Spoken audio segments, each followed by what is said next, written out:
आद्विक, शोणित, नभेंद्र और अन्य लोगों ने सिर हिलाया। हालांकि गुप्त कला सम्मेलन में प्रवेश करने से उन्हें कुछ भी प्राप्त नहीं हुआ था, फिर भी आखिरकार वे जीवित बच गए थे। इस तरह दूसरा जीवन पाकर उन्हें पहले से ही भाग्यशाली माना जा सकता था। सबसे महत्वपूर्ण बात यह है कि उन्होंने एक कठिन अभियान पूरा किया था, इसलिए वो चाहे आद्विक हो या वज्रवंशी परिवार के अन्य शिष्य, उन्हें पुरस्कृत किया जाना तय था और उन्हें वज्रवंशी परिवार के भीतर महत्वपूर्ण पदों पर रखा जाएगा। अगर ऐसी बात है तो हम विदा लेते हैं। ये कहते हुए आद्विक ने नील और नीलिमा की ओर सिर हिलाया। ये देखकर नील भी मुस्कुराया और अपना सिर हिलाया। इस प्रकार आद्विक अपने समूह को कोहरे की गहराई में ले गया। उनके जाने के बाद कावेरी ने अपने बच्चों की ओर देखा और उनके सैकड़ों गज लंबे काले बाल लहराने लगे। जल्द ही वे बाल नीलिमा और नील के चारों ओर लिपट गए।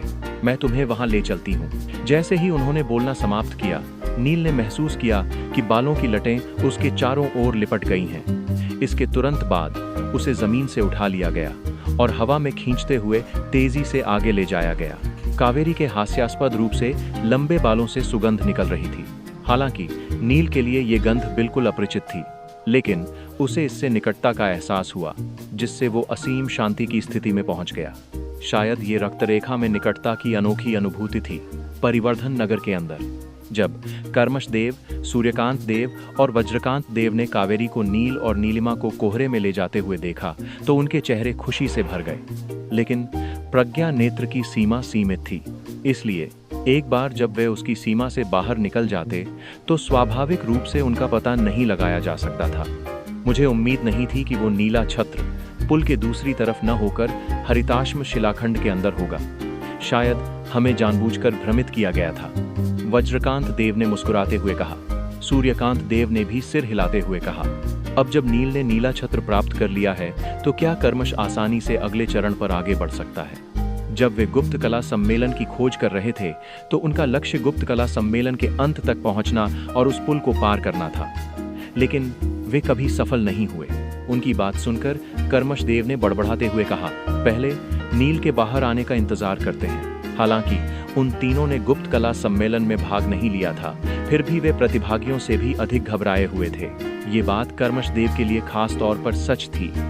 जब उन्होंने भौमासुर को देखा था तब से उनकी मनस्थिति बहुत खराब हो गई थी, क्योंकि वो उस स्थिति से बाहर निकलने का कोई रास्ता नहीं सोच पा रहे थे।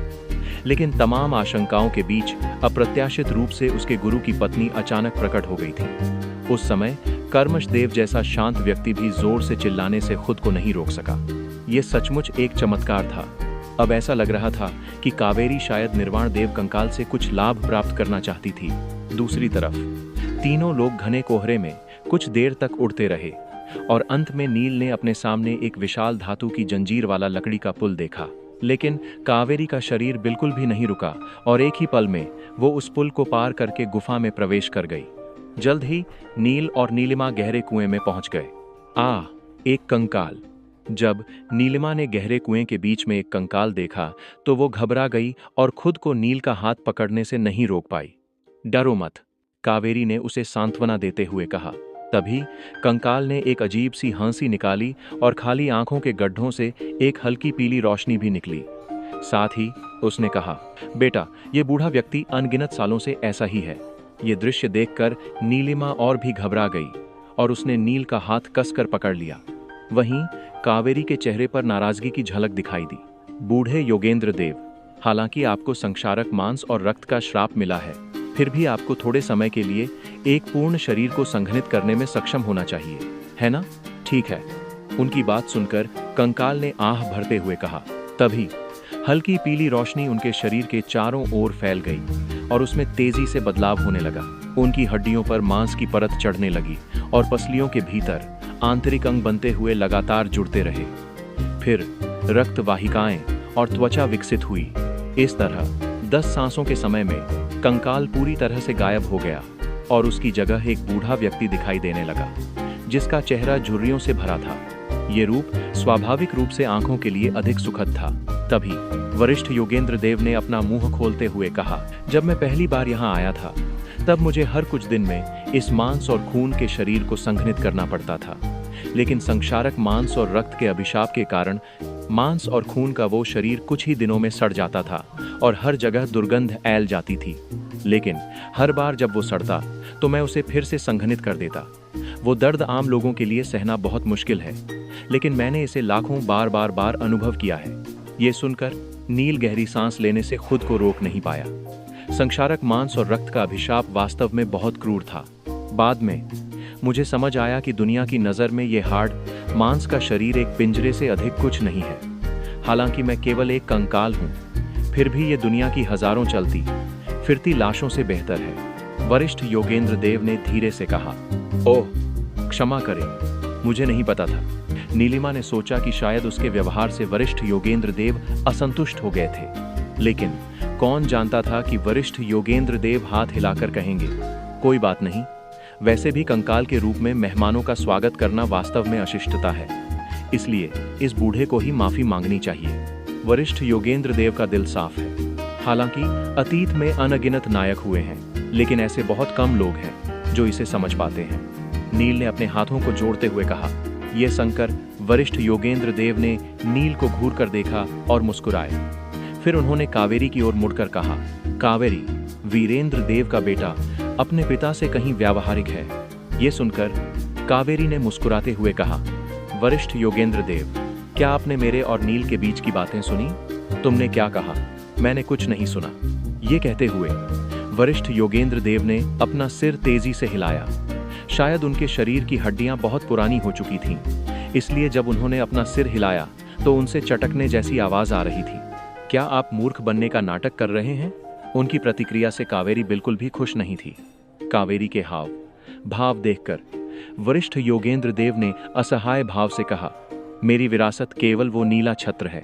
चूंकि वो तुम्हें पहले ही मिल चुका है, इसलिए तुम लोग वाला जा सकते हो। क्या तुम चाहती हो कि मैं इन्हें बाहर भेजने में तुम्हारी मदद करूं? हम पहले ही इस बिंदु पर पहुंच चुके हैं। क्या आप अब भी इसका सामना नहीं करना चाहते? कावेरी ने वरिष्ठ योगेंद्र देव को घूरते हुए पूछा। ये सुनकर वरिष्ठ योगेंद्र देव कुछ देर चुप रहे और फिर कहा, यह बूढ़ा व्यक्ति सचमुच ईर्ष्यालु है, लेकिन फिर भी जीत की संभावना अधिक नहीं है। अपने दिल को इतनी अच्छी तरह से विकसित करने के बाद भी तुमने अपना जुनून और साहस खो दिया है, फिर इसका क्या लाभ? उनकी बात सुनकर कावेरी ने ठंडे स्वर में डांटा। अपनी मां को किसी को डांटते हुए सुनकर नील और नीलिमा को थोड़ा अजीब लगा।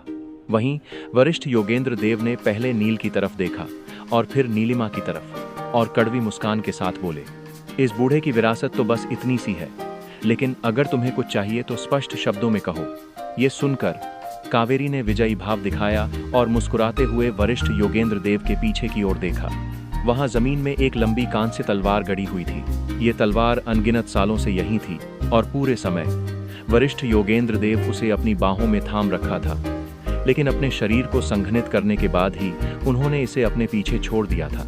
जब वरिष्ठ योगेंद्र देव ने कावेरी की आंखों में भाव देखा तो वे बुरी तरह चौंक गए और उन्होंने मुड़कर उस प्राचीन तलवार को ऐसे गले लगा लिया जैसे किसी बच्चे को गले लगा रहे हों। सम्राट त्रिकाल देव की तलवार वीरेंद्र देव के पास है और अब तुम इस बूढ़े व्यक्ति की तलवार पर अपनी नजरें गड़ा रही हो?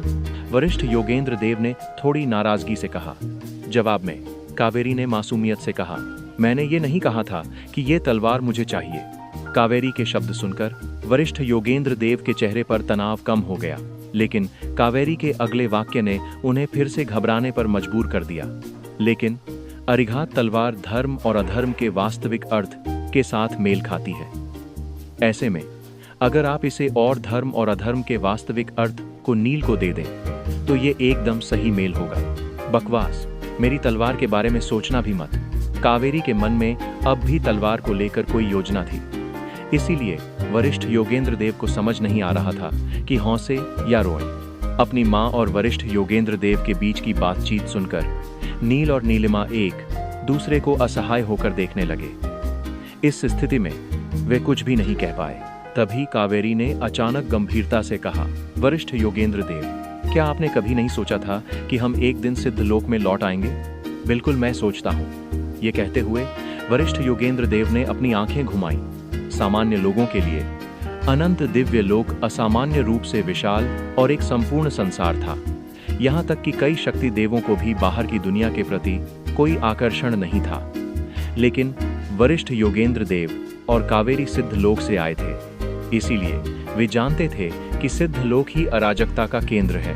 हालांकि त्रिकाल देव ने अनंत दिव्य लोक का सावधानी पूर्वक निर्माण किया था और एक पूर्ण दुनिया बनाई थी जो कई अद्भुत जीवों को जन्म दे सकती थी। लेकिन ये चाहे कितनी भी परिपूर्ण क्यों न हो, ये तो बस एक जलयान था। इसलिए वरिष्ठ योगेंद्र देव भी एक दिन सिद्ध लोक में लौटना चाहते थे। उन्हें तो इस बात का भी अफसोस था कि उन्हें इस जलयान पर नहीं चढ़ना चाहिए था। यहाँ मरने से तो सिद्ध लोक में मरना बेहतर था। तभी कावेरी ने कहा, पिताश्री ने कहा था कि इस जलयान पर एक दिन आशा का जन्म होगा, लेकिन हमारे सभी लोग पहले ही मारे जा चुके हैं। वरिष्ठ योगेंद्र देव ने उनकी बात का खंडन करते हुए कहा, आयरकार, अनगिनत आम लोग सूर्यवंश के 9 परिवारों के वंशज थे। उन सभी में कमोबेश सूर्यवंश की रक्तरेखा थी।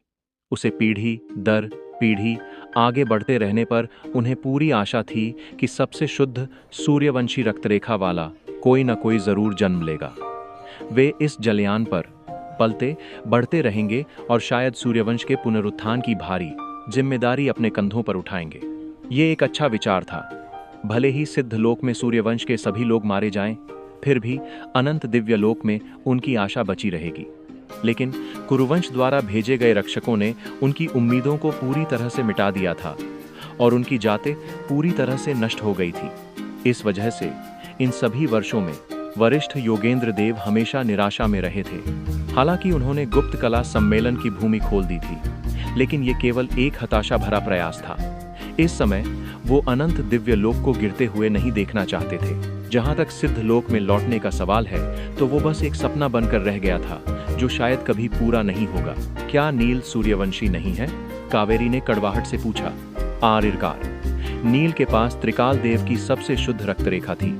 इसलिए जिस क्षण वो दिव्य धर्म वृक्ष के संपर्क में आया था, जैसे ही वरिष्ठ योगेंद्र देव को उसके अस्तित्व का आभास हो गया था। लेकिन अगर ऐसा है भी तो क्या? वरिष्ठ योगेंद्र देव ने एक बार नकारते हुए कहा, उसे तो आधा सूर्यवंशी ही माना जा सकता है ना? आखिरकार उसके पिता सूर्यवंश से नहीं है। वरिष्ठ योगेंद्र देव ने जवाब दिया। ये शब्द कुछ हद तक अनुचित थे, जिससे कावेरी कुछ देर तक हक्की बक्की होकर वरिष्ठ योगेंद्र देव को देखती रही। फिर उनका चेहरा काला पड़ गया और उन्होंने गुस्से से कहा, ये जलयान सूर्यवंश की आशा जिंदा रखने की कोशिश कर रहा था, लेकिन तुम अब भी उसे नजरअंदाज कर रहे हो। शायद पिताश्री ने तुम्हें कप्तान चुनकर बहुत बड़ी गलती कर दी थी। इसके बाद उन्होंने नील की ओर मुड़ते हुए कहा, नील, नीलिमा चलो, इस व्यक्ति से भीख मांगने की कोई जरूरत नहीं है। ऐसा कहते ही उनके लंबे बाल लहराकर नील और नीलिमा के चारों ओर लिपट गए और वो उन्हें लेकर वहां से जाने वाली थी। ये देखकर वरिष्ठ योगेंद्र देव का दिल धड़क उठा। अगले ही पल उन्होंने अपने हाथ बढ़ाया और एक अदृश्य शक्ति ने कावेरी को आगे बढ़ने से रोक दिया। शायद तुम सही कह रही हो, वरिष्ठ योगेंद्र देव ने कड़वाहट से कहा। सम्राट ने गलत व्यक्ति को चुना है, लेकिन सूर्यवंश के इतने सारे प्रतिभाशाली युवा, हमारे 9 कुल प्रमुख और लाखों सूर्यवंशी रक्षक सब हार गए हैं। ऐसे में मैं एक निम्न स्तरीय परम देव पर कैसे भरोसा कर सकता हूँ? हालांकि उसने निर्वाण क्षेत्र में कदम नहीं रखा है, लेकिन उसके पास सहस्त्र संस्कृत आयाम है। कावेरी ने दोहराया। तो क्या हुआ? क्या सहस्त्र संस्कृत आयाम की तुलना हमारे सूर्यवंश की संपूर्ण शक्ति की जा सकती है? कावेरी, जब तुमने सिद्ध लोक छोड़ा था, तब तुम बहुत छोटी थी। तुमने अपना अधिकांश समय अनंत दिव्य लोक में बिताया है, इसलिए तुम नहीं जानती कि सिद्ध लोक कैसा अस्तित्व है। कुछ दुष्ट शक्तियां तुम्हारी कल्पना से भी परे हैं। वरिष्ठ योगेंद्र देव ने हल्के से कहा। यह सुनकर कावेरी चुप हो गई। वास्तव में सिद्ध लोक के बारे में उनकी समझ योगेंद्र देव जितनी नहीं थी, लेकिन जब तक उम्मीद की एक भी किरण बाकी है, फिर चाहे वो अरबों में एक ही क्यों ना हो, हमें कोशिश करनी होगी और उसके लिए लड़ना होगा। वरिष्ठ योगेंद्र देव ने अचानक शांत होते हुए कहा, इस मामले में मैं तुम्हारे और उस लापरवाह वीरेंद्र देव जितना भी अच्छा नहीं हूं। अपनी बात समाप्त करने के बाद उन्होंने नील को उदासीनता से देखते हुए कहा, जब तुम्हारी माँ ने वीरेंद्र देव को त्रिकाल देव की तलवार दी थी, तो मैं इसके सख्त खिलाफ था। हालांकि मैं देखना चाहता था कि वीरेंद्र देव उस तलवार के साथ क्या कर सकता है, लेकिन मुझे उम्मीद नहीं थी कि मेरे सभी युद्धों में मेरा साथ देने वाली अरिघात तलवार भी आज मुझसे दूर चली जाएगी। ये कहकर उन्होंने कान से तलवार अपने हाथ में पकड़ ली। जिस क्षण उनकी अंगुलियों ने तलवार की मूठ पकड़ी, उनके पूरे आभा मंडल में एक चौंकाने वाला परिवर्तन आ गया। वो एक मुरझाए हुए पेड़ की तरह था, जिसमें अचानक एक ताज़ी हरी कली फूट पड़ी हो और उनके आसपास का कमजोर आभामंडल पूरी तरह से गायब हो गया। जैसे ही उन्होंने अरिघात तलवार उठाई, वैसे ही गुप्त कला सम्मेलन की भूमि में धर्म और अधर्म का वास्तविक अर्थ भी बदल गया। इसी के साथ पूरे दिव्य धर्म वृक्ष में छाई आभा में भी स्पष्ट परिवर्तन आया। मेघ तलवार नगर में अचानक कुछ उच्च स्तरीय परम देवों ने अपना सिर उठाया और दिव्य धर्म वृक्ष की दिशा में देखा। क्या हुआ? जो आभामंडल हमें दबा रहा था, वो अचानक बदल क्यों गया? क्या वज्रवंशी परिवार में कुछ गड़बड़ हुई है? यहाँ तक कि वज्रवंशी परिवार के भीतर भी बहुत कम लोग गुप्त कला सम्मेलन की भूमि के बारे में सच्चाई जानते थे। कई परम देव तो ये भी सोचते थे कि गैर आक्रामक क्षेत्र भी वज्रवंशी परिवार द्वारा स्थापित किया गया था। मुदित देवनगर की मीनार की चोटी पर खड़ा होकर विशाल दिव्य धर्म वृक्ष को देख रहा था और उसकी आंखें उलझन से भरी थीं। ये बहुत ही असामान्य था। उसके बगल में खड़े उदितेश का चेहरा भी सदमे से भरा था। गैर आक्रामक क्षेत्र का आभामंडल अपना प्रभाव खो चुका है। अब वो हमारे दिल में छिपी बुराई को दबा नहीं पा रहा है। आखिर दिव्य धर्म वृक्ष को क्या हो गया है? यहाँ तक कि उदितेश ने भी सोचा था कि गैर आक्रामक क्षेत्र दिव्य धर्म वृक्ष के कारण बना था, लेकिन अनगिनत दिव्य युगों में इस क्षेत्र ने अपना प्रभाव कभी नहीं खोया था, एक पल के लिए भी नहीं। इसलिए अचानक से आया ये बदलाव बहुत ही असामान्य था। परिवर्धन नगर में कहीं एक महल में जोशिका सीढ़ियों पर इधर उधर टहल रही थी और एक पल के लिए भी नहीं रुकी। उसने वध की दिव्य कला की साधना की थी, इसलिए उसके दिल में हत्या की भावना पैदा होती रहती थी और वो अक्सर एक जानलेवा आभा प्रसारित करती थी। लेकिन गुप्त कला सम्मेलन में आने के बाद वो धर्म के वास्तविक अर्थ से प्रभावित हुई और अपने हत्या के इरादे को संघनित करने में असमर्थ रही। जोशिका को इस एहसास से नफरत थी। इससे वो बेचैन हो जा रही थी। क्या तुम शांति से बैठ नहीं सकती? हर्षल देव ने बेबसी से पूछा। जोशिका की चहलकदमी उसे परेशान कर रही थी। उन्होंने अपने परम देवों को गुप्त कला सम्मेलन में भेजा था, लेकिन उनके पास अंदर की स्थिति की जांच करने के लिए कोई प्रभावी तरीका नहीं था। इसलिए स्वाभाविक रूप से वे सभी चिंतित थे। पता नहीं मानविक और बाकी लोग सफल हुए या नहीं। आखिरकार उस बदमाश नील को मारना बहुत मुश्किल है। जोशिका ने हर्षल देव को अनदेखा किया और आह भरते हुए कहा।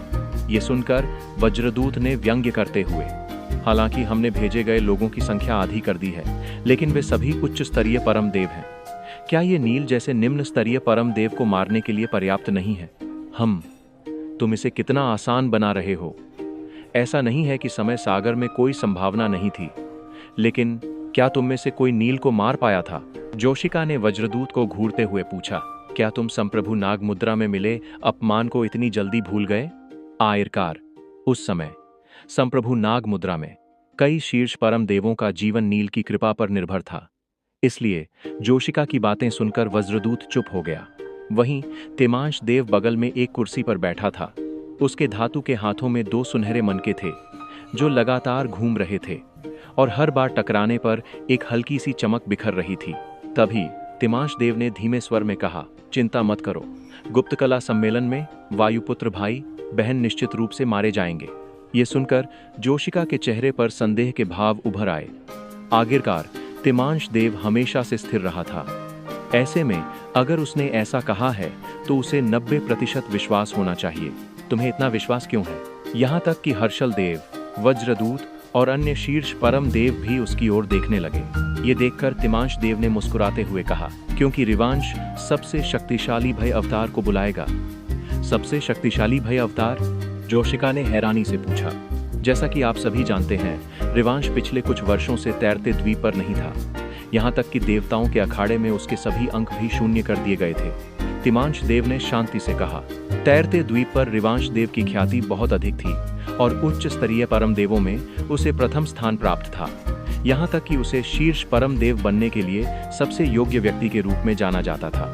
इसलिए जोशिका और अन्य लोग अभी भी ध्यान से सुन रहे थे।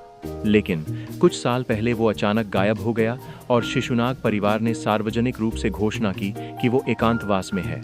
तो क्या वो एकांतवास में नहीं था? जोशिका ने उत्सुकता से पूछा। जवाब में तिमांश देव ने चेहरे पर हल्की मुस्कान के साथ कहा, वो एकांतवास में नहीं था। इसके बजाय वो दानव पाताल क्षेत्र में प्रवेश कर गया था। दानव पाताल क्षेत्र में अकेले? ये सुनकर हर्षल देव भी चकित था। आमतौर पर शिशुनाग परिवार दानव पाताल क्षेत्र जैसे निषिद्ध क्षेत्र में प्रवेश करने के लिए कुलीन गठबंधन के विशेषज्ञों को इकट्ठा करता था। यहाँ तक कि पहले और दूसरे स्तर के राक्षसी जीव भी शीर्ष परम देवों को चुनौती देने के योग्य थे। नहीं, हमारे शिशुनाग परिवार के कुछ अर्ध शक्ति देव भी उनके साथ गए थे, तिमांच देव ने कहा। इससे दूसरे शीर्ष परम देव और भी अधिक उलझन में पड़ गए। कुछ अर्ध शक्ति देव एक उच्च स्तरीय परम देव के साथ दानव पाताल क्षेत्र में गए थे। आखिरकार अर्ध शक्ति देव शक्तिशाली थे और दानव पाताल क्षेत्र के निम्नतम स्तरों की यात्रा कर सकते थे, लेकिन रिवांश देव का उनके साथ जाना व्यावहारिक रूप से बेकार था और वो किसी महत्वपूर्ण क्षण में उनके लिए बोझ बन सकता था। हालांकि उसकी बात सुनकर वज्रदूत, हर्षल देव और बाकी लोग अभी भी उलझन में थे, लेकिन जोशिका को पहले ही सब समझ आ गया था। इसलिए उसकी आंखें चौड़ी हो गईं और उसने तिमांच देव को घूरते हुए कहा, अगर ऐसा है तो तुमने हमारे रक्तवंशी परिवार को 3 कुलीन शिष्यों को मौत के घाट क्यों उतारा? तुम्हारा क्या मतलब है? वज्रदूत अभी भी अचंभित था। शीर्ष परम देवों के समूह में वज्रदूत का दिमाग शायद सबसे खराब था। दूसरे शब्दों में कहें तो रिवांश किसी भयानक राक्षसी जीव को बुलाएगा। हर्षल देव ने शांति से कहा, हाँ, वो भौमासुर नामक महादानव है। तिमांश देव ने कहा, महादानव? ये सुनकर वज्रदूत के चेहरे पर भी गुस्से के भाव आ गए। तो फिर तांगवान, रंगभान और बाकी लोग भी वापस नहीं आ पाएंगे। इन शीर्ष परम देवों को भी दानव पाताल क्षेत्र के महादानवों से निपटना मुश्किल लगेगा। अगर ऐसा हुआ तो गुप्त कला सम्मेलन में प्रवेश करने वाला हर व्यक्ति निस्संदेह मारा जाएगा। इस वजह से इस शीर्ष परम देवों के चेहरे के भाव बहुत अच्छे नहीं दिख रहे थे। आयरकार गुप्त कला सम्मेलन में प्रवेश करने वाले विभिन्न महान परिवारों के कुलीन शिष्य थे। भविष्य में इनके शीर्ष परम देव बनने की क्षमता थी और इन्हें सावधानी पूर्वक पोषित बीज माना जा सकता था। ऐसे में उन्हें इस तरह मौत के घाट उतारना बहुत अनुचित था। अगर शिशुनाग परिवार की ऐसी योजना थी तो आपने हमें सूचित क्यों नहीं किया? एक अन्य शीर्ष परम देव ने शिकायत की। ऐसे कम से कम वे उनकी जगह कुछ बलि के बकरे तो रख सकते थे। ये सुनकर तिमांश देव ने बिना किसी हड़बड़ी के जवाब दिया, अगर आप सामान्य परम देवों को भेजते तो क्या वज्रवंशी परिवार और अन्य लोगों को हम पर शक नहीं होता? या तो हम बिल्कुल भी कार्रवाई नहीं करते या हम पूरी कोशिश करेंगे। जोशिका, क्या तुम्हारा सबसे बड़ा लक्ष्य नील को मारना नहीं है? 2 साल बाद उस बदमाश से निपटना शायद और भी मुश्किल हो गया होगा। अगर तुम उस समय उससे नहीं निपट पाई थी तो मानविक और अन्य कैसे सफल हो सकते हैं? ये सुनकर जोशिका चुप हो गई। आखिरकार वो बदमाश नील वास्तव में बहुत भाग्यशाली था, इसलिए उसे पक्का अनुमान था कि उसे मारना बहुत मुश्किल होगा। समय सागर में भी जोशिका ने बार बार उसे मारने की कोशिश की थी, लेकिन वो हर बार मौत से बच निकला था। उस स्थिति में शिशुनाग परिवार की विधि शायद सबसे सुरक्षित थी। इस बार जब तक वायुपुत्र परिवार गुप्त कला सम्मेलन की विरासत प्राप्त नहीं कर सकता, तब तक हमें कोई और चिंता नहीं होगी। ये बलिदान इसके लायक है, तिमांश देव ने शांति से कहा। लेकिन जैसे ही उसने बोलना समाप्त किया, दिव्य धर्म वृक्ष से एक अनोखी आभा फैल गई, जिससे उसकी शांत आंखों में घबराहट के भाव झलकने लगे। उसी क्षण जोशिका को ऐसा लगा जैसे वो किसी कैद से मुक्त हो गई हो। अचानक उसका हत्या का इरादा और बढ़ गया और उसने कहा, क्या धर्म के वास्तविक अर्थ का प्रभाव समाप्त हो गया है? नहीं, तिमांश देव ने सिर हिलाते हुए कहा, वास्तविक अर्थ परिष्कृत हो गया है और एक ही विचार में धर्म और अधर्म के वास्तविक अर्थ में बदल सकता है। लगता है कप्तान ने अपनी चाल चल दी है। इसका क्या मतलब है?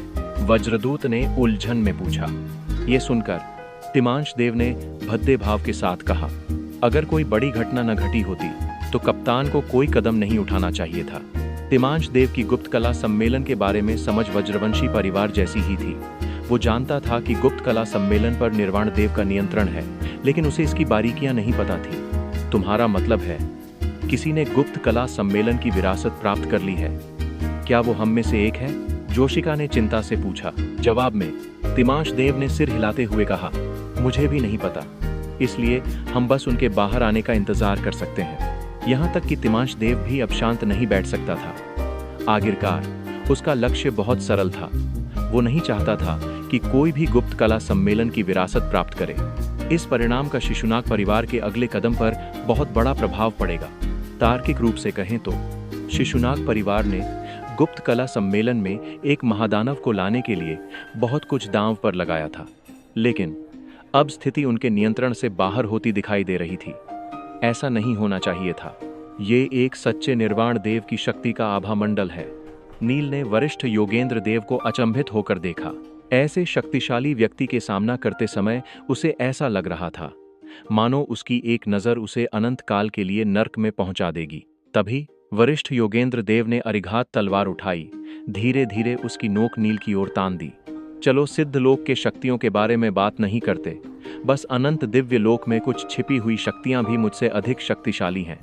क्या तुम्हारे पास उनके खिलाफ लड़ने का साहस है, या क्या तुम्हारे पास मेरे खिलाफ लड़ने का साहस है? इसी के साथ धर्म और अधर्म की वास्तविक आभा ने तुरंत नील के शरीर को ढक लिया। सामान्यतः जब किसी परम देव का आभा मंडल शक्तिशाली होता था तो लोगों को यह महसूस हो सकता था कि वो आभा घनी है, लेकिन वरिष्ठ योगेंद्र देव की आभा वास्तविक और ठोस थी। इस समय नील पानी की एक परत में लिपटा हुआ सा लग रहा था। हालांकि पानी की वो परत नरम थी, लेकिन उसमें एक चौंकाने वाली शक्ति थी। एक क्षण में ऐसा लगा जैसे वो असीम सर्दी में डूब गया है, और अगले ही क्षण ऐसा लगा जैसे वो भयंकर आग में घिर गया है। ये दो पूरी तरह से अलग भावनाएं बारी से नील को कष्ट दे रही थीं। ये एक परीक्षण था। वरिष्ठ योगेंद्र देव के हाव भाव से ऐसा लग रहा था कि वो नील को अरिघात तलवार देने के लिए बिल्कुल तैयार नहीं थे। भले ही उसकी मां त्रिकाल देव की बेटी थी, फिर भी वो अनिच्छुक था। वरिष्ठ योगेंद्र देव अभी भी अपनी आशंकाओं की पुष्टि करना चाहते थे। वहीं इस शक्तिशाली आभा का सामना करते हुए नील के लिए भी विरोध करना मुश्किल हो गया, जिससे उसका चेहरा तुरंत पीला पड़ गया और उसकी आत्मा लगातार कांपने लगी। यहाँ तक कि उसकी मानसिक स्थिति भी हिल गई थी। ये देखकर कावेरी और नीलिमा के हाव भाव अच्छे नहीं थे, खासकर नीलिमा के। माँ, भाई तो केवल एक निम्न स्तरीय परम देव है। हालांकि उनकी आत्मा मुझसे कमजोर नहीं है, फिर भी वो इस आभा का विरोध नहीं कर सकते, नीलिमा ने चिंतित होकर कहा। कावेरी के संरक्षण में उसे स्वाभाविक रूप से इस आभा का सामना नहीं करना पड़ा। दूसरी तरफ कावेरी ने भौहें चढ़ाईं, लेकिन एक भी शब्द नहीं कहा। आखिरकार वो जानती थी कि कुछ ऐसी कठिनाइयां थीं जिनका सामना नील को स्वयं करना होगा। अगर नील इस छोटी सी परीक्षा को भी पार नहीं कर सका तो उसकी मदद भी निरर्थक होगी। आखिरकार इस संसार में केवल शक्ति का ही सम्मान किया जाता था, इसलिए कदम दर कदम व्यक्ति को केवल अपनी शक्ति पर ही भरोसा करना पड़ता था। इसलिए कावेरी ने अपना दिल कठोर कर लिया और नीलिमा की चिंताओं की परवाह नहीं की। ये व्यक्ति बहुत शक्तिशाली है, यहाँ तक कि ये दबाव शक्ति देवों से भी एक स्तर अधिक है, लेकिन मैं इसे सहन कर सकता हूँ। प्रकृति का वास्तविक अर्थ। इस विचार के साथ नील ने अचानक अपनी आंखें बंद कर ली और चुपचाप अपने दिल में प्रकृति के वास्तविक अर्थ को प्रसारित करना शुरू कर दिया। एक निर्वाण देव के रूप में वरिष्ठ योगेंद्र देव की वास्तविक अर्थ की समझ कुछ ऐसी नहीं थी जिसकी नील कल्पना कर सकता था। आखिरकार धर्म और अधर्म के वास्तविक अर्थ का उपयोग करके वो पहले ही निर्वाण सागर के दूसरे किनारे पर पहुंच चुके थे। दूसरी ओर नील को अभी भी प्रकृति के वास्तविक अर्थ को पूरी तरह से समझना बाकी था। हालांकि वरिष्ठ योगेंद्र देव की परीक्षा उत्तीर्ण करने के लिए नील का पूर्ण वास्तविक अर्थ को तुरंत समझना असंभव था। फिर भी उसे इस वास्तविक अर्थ के अनुरूप उचित व्यवहार करना था। प्रकृति का वास्तविक अर्थ प्रवाह के साथ चलने और सभी चीजों के परिवर्तन और नियमों का पालन करने के बारे में है। एक विचार में धर्म और अधर्म का वास्तविक अर्थ मूल रूप से दो प्रकार की आभाएं थीं जो लगातार बदलती रहती थीं, इसलिए उसे बस उनकी लय के अनुसार ढलना था। हालांकि नील ने एक बार हरिताश्म शिलाखंड पर इस भावना का अनुभव किया था, लेकिन उस समय दबाव उतना अधिक नहीं था जितना अब है। लेकिन हरिताश्म शिलाखंड पर नील का लक्ष्य ऊंचाई पर पहुंचना था, जबकि अब उसे केवल प्रतिरोध करने की आवश्यकता थी। नहीं, ये प्रतिरोध नहीं बल्कि अनुकूलन है। धर्म और अधर्म के वास्तविक अर्थ की आभा दो पूरी तरह से अलग धाराओं की तरह थी जो लगातार नील पर बह रही थी। जहां तक नील की बात है तो वो भी उन धाराओं के परिवर्तनों के साथ बदल रहा था। भाई की आभा इतनी अनोखी हो गई है। तभी नीलिमा ने नील को घूरते हुए आश्चर्य से कहा। कावेरी ने भी अपने बेटे की तरफ देखा और उनका चेहरा भी आश्चर्य से भर गया। वो सचमुच इतने कम समय में पूरी तरह से ढल सकता है। जैसा कि कहा जाता है कि अगर किसी में तेज बहाव का प्रतिरोध करने की शक्ति नहीं है तो उसे डूबने से बचने के लिए धारा के साथ तैरना सीखना पड़ता है। नील भी ऐसे ही व्यक्ति की तरह था, इसलिए थोड़ी देर पानी से खेलने के बाद उसने भी स्वाभाविक रूप से तैरना सीख लिया था। जल्द ही नील ने फिर से अपनी आंखें खोल लीं और वरिष्ठ योगेंद्र देव का सामना करते हुए कहा, मुझ में साहस की कभी कमी नहीं रही। विराट लोक में मैंने अपनी कम साधना के बावजूद सर्वशक्तिमान प्रजापतियों का सामना किया है। यहाँ तक कि अनंत दिव्य लोक में भी मैं शक्ति देवों का सामना कर चुका हूँ। हालांकि आप बहुत शक्तिशाली हैं, लेकिन समय आपके और मेरे बीच की खाई को भर देगा और मुझे विश्वास है। क्या विश्वास है? नील के प्रेरक शब्दों को सुनकर वरिष्ठ योगेंद्र देव की बूढ़ी आंखों में प्रशंसा की एक झलक दिखाई दी। मुझे विश्वास है कि इसमें अधिक समय नहीं लगेगा। ये कहते हुए नील हल्के से मुस्कुराया और जैसे ही उसने बोलना समाप्त किया, वो आभा अचानक गायब हो गई। इसके बाद वरिष्ठ योगेंद्र देव ने कावेरी से मुस्कुराते हुए कहा, ये वास्तव में दिलचस्प है। हालांकि इस बच्चे को तुम्हारी शिक्षा नहीं मिल पाई, लेकिन फिर भी इसका दिल बहुत मजबूत है। मुझे कहना पड़ेगा कि वीरेंद्र देव ने कमाल का काम किया है। वरिष्ठ योगेंद्र देव ने बहुत सारी राक्षसी प्रतिभाएं देखी थीं। आखिरकार वो सिद्ध लोक में कावेरी से कहीं अधिक समय तक रहे थे, लेकिन वहां भी ऐसे स्वभाव वाले प्रतिभाशाली युवा बहुत कम थे। तभी वरिष्ठ योगेंद्र देव ने अपना हाथ घुमाया और कांस्य तलवार को नील की ओर उछालते हुए कहा, मैं जानना चाहता हूँ तुम्हारे पिता ने तुम्हारा पालन पोषण कैसे किया। यहाँ तक कि कावेरी भी इस प्रश्न को लेकर बहुत चिंतित थी। हालांकि नील और नीलिमा दोनों को विराट लोक में स्थानांतरित कर दिया गया था, लेकिन उन्हें नहीं पता था कि वहां उनके बच्चों के साथ क्या हुआ था। उन्होंने केवल ये अनुमान लगाया था कि वीरेंद्र देव ने निश्चित रूप से नील पर सभी संसाधनों को ढेर लगा दिया होगा।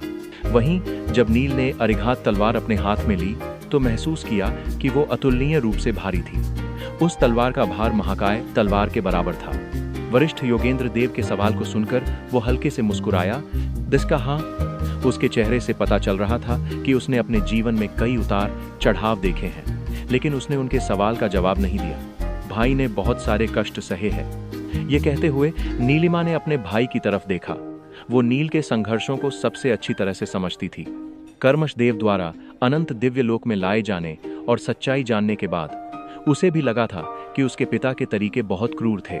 ये कहा जा सकता है कि उन्होंने नील को जीवन मरण की रेखा पर धकेलने के लिए सभी साधनों का उपयोग किया था और उसकी शक्ति के हर अंश, उसके साहस के हर हिस्से को निचोड़ दिया था। जब कावेरी ने नीलिमा को यह कहते सुना कि वीरेंद्र देव ने एक क्रूर परिवार बनाकर नील को अनेक कष्ट दिए थे, तो उनका चेहरा बहुत उदास हो गया और उन्होंने असंतुष्ट होकर कहा, एक पिता होकर वो अपने ही बेटे के साथ ऐसा व्यवहार कैसे कर सकते हैं। वीरेंद्र देव वास्तव में एक निर्दयी पिता है।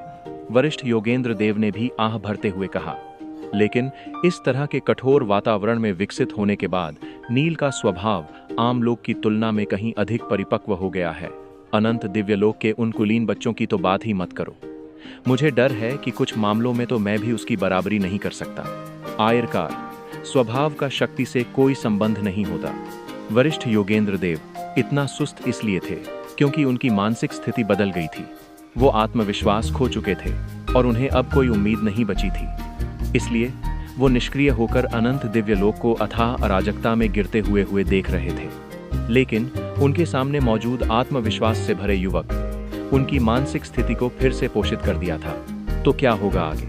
और क्या नील नीले छत्र की मदद से अनंत दिव्य लोक को अराजकता की गहराई में गिरने से बचा पाएगा, या फिर अपनी लाख कोशिशों के बाद भी वो उसे सफल नहीं होगा?